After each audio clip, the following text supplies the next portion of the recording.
Madame la Présidente, Monsieur le Vice-président, mes chers collègues, depuis 2016, notre majorité a pris une décision que d'autres n'auraient jamais osé prendre.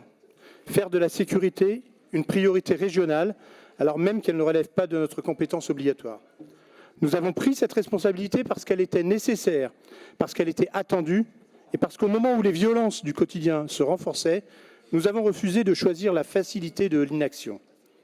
C'est ce fil rouge que nous poursuivons aujourd'hui encore.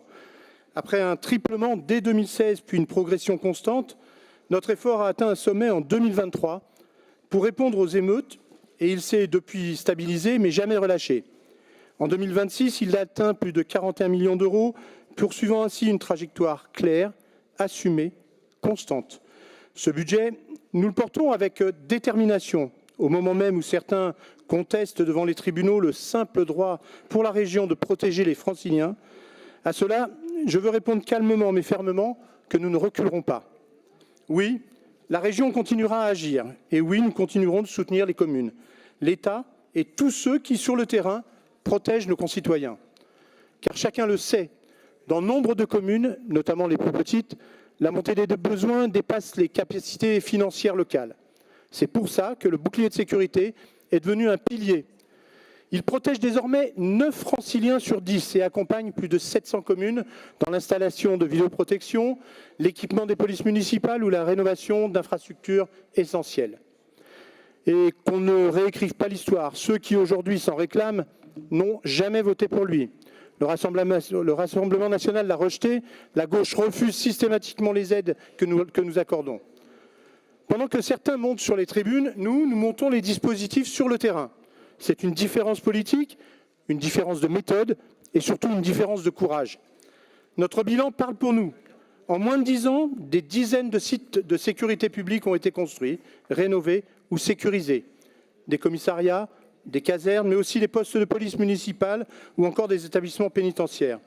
Ce sont des milliers de caméras installées, des flottes de véhicules renouvelées, des brigades équipées, des agents protégés.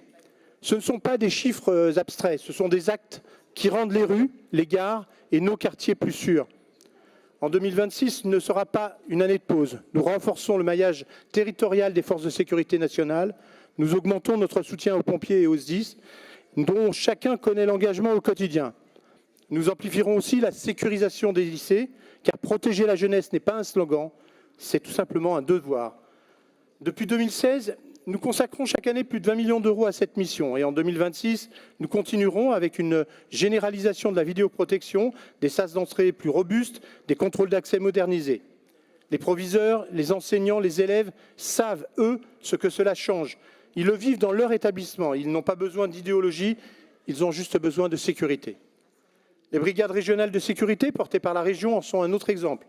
Près de 1500 interventions. C'est la preuve que leur utilité est reconnue et sollicitée. Leur montée en puissance est décidée. Leur doublement engagé d'ici 2028 et dès 2026, nous augmenterons les moyens qui leur sont consacrés. Là où d'autres s'indignent, nous intervenons. Là où d'autres parlent, nous protégeons. Enfin, parce que la sécurité ne se limite pas à prévenir le danger, mais aussi à accompagner celles et ceux qui l'ont subi, nous renforçons notre action auprès des victimes d'infractions pénales, notamment les femmes victimes de violences. Nous développons l'hébergement d'urgence, soutenons les lieux d'accueil et consolidons le dispositif L'Abri, créé en 2024, qui offre un soutien psychologique et juridique gratuit. En 2026, cet axe gagnera encore en intensité. Ce n'est pas juste une ligne budgétaire, c'est un choix moral. Mes chers collègues, le budget que nous défendons n'est pas un tableau de chiffres, c'est un projet politique. Il dit quelque chose de notre vision, de notre responsabilité, de notre conception de l'action publique. Et face à la violence, il y a ceux qui accusent, il y a ceux qui commentent et il y a ceux qui agissent. La région a fermement choisi d'agir. Et tant que nous serons aux responsabilités, elle continuera de le faire. Je vous invite donc à voter tous ce budget 2026 avec lucidité, avec conviction et avec courage, parce qu'il protège, parce qu'il rassure, parce qu'il répond à l'attente des Franciliens. Je vous remercie.